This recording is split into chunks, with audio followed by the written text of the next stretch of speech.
Guys, നമുക്ക് ഇന്നൊരു mango pudding ഉണ്ടാക്കിയാലോ. നമുക്ക് ഈ 2 മാങ്ങ തൊലി കളഞ്ഞ് കഷ്ണങ്ങളാക്കി മിക്സിയുടെ ജാറിലേക്ക് ഇടാം. മിക്സിയുടെ ജാറിലേക്ക് മാങ്ങ കരിഞ്ഞിട്ട് കഴിഞ്ഞു. ഇനി ഇതിലേക്ക് നമുക്ക് കുറച്ച് പാൽ ഒഴിക്കാം. ആവശ്യത്തിന് പോവാത്ത രീതിയിൽ ഒരു 3/4 കപ്പോളം പാലൊഴിച്ചു. ഇത്രയും പാലൊഴിച്ചു.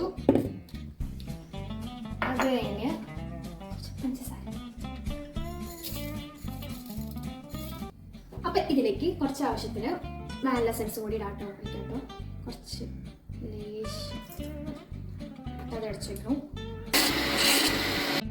ഒരു ഗ്ലാസ് പാലിൽ കുറച്ച് കോൺഫ്ലവർ പൊടി ചേർത്ത് മാറ്റി വെക്കാം. നല്ലോണം മിക്സും ചെയ്യണം കേട്ടോ പാല്. അടുത്ത പരിപാടി പാൻ ചൂടാക്കാൻ വെക്കാം. അപ്പോൾ സ്റ്റൗ കത്തിച്ച് പാൻ അതിലേക്ക് വെക്കാം. ഇനിയാണ് മെയിൻ സ്റ്റെപ്പ്. നേരത്തെ മിക്സിയിൽ അടിച്ചു വെച്ച മാങ്ങ നമ്മൾ അതിലേക്ക് ആ പാനിലേക്ക് വെക്കണം.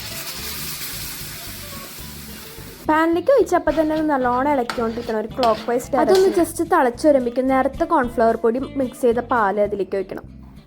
പിന്നെ ടേസ്റ്റ് ഒന്ന് ബാലൻസ് ആവാൻ വേണ്ടി കുറച്ച്. ഇനി ലാസ്റ്റ് സ്റ്റെപ്പ്, ആ സ്റ്റൗ നിർത്തി ആ പുഡിംഗ് ഒക്കെ പാത്രത്തിലേക്ക് മാറ്റാം. അതൊന്ന് ഫ്രിഡ്ജിൽ വെച്ച് തണുപ്പിച്ചതിന് ശേഷം നമുക്ക് നമ്മുടെ പാത്രത്തിലേക്ക് മാറ്റാം. ഇതാണ് ഞാൻ ഉണ്ടാക്കിയ പുഡിംഗ്. ടേസ്റ്റ് വൈസും ഓക്കെയാണ്. അപ്പോൾ ഇത്രേ ഉള്ളൂ. ഓക്കെ.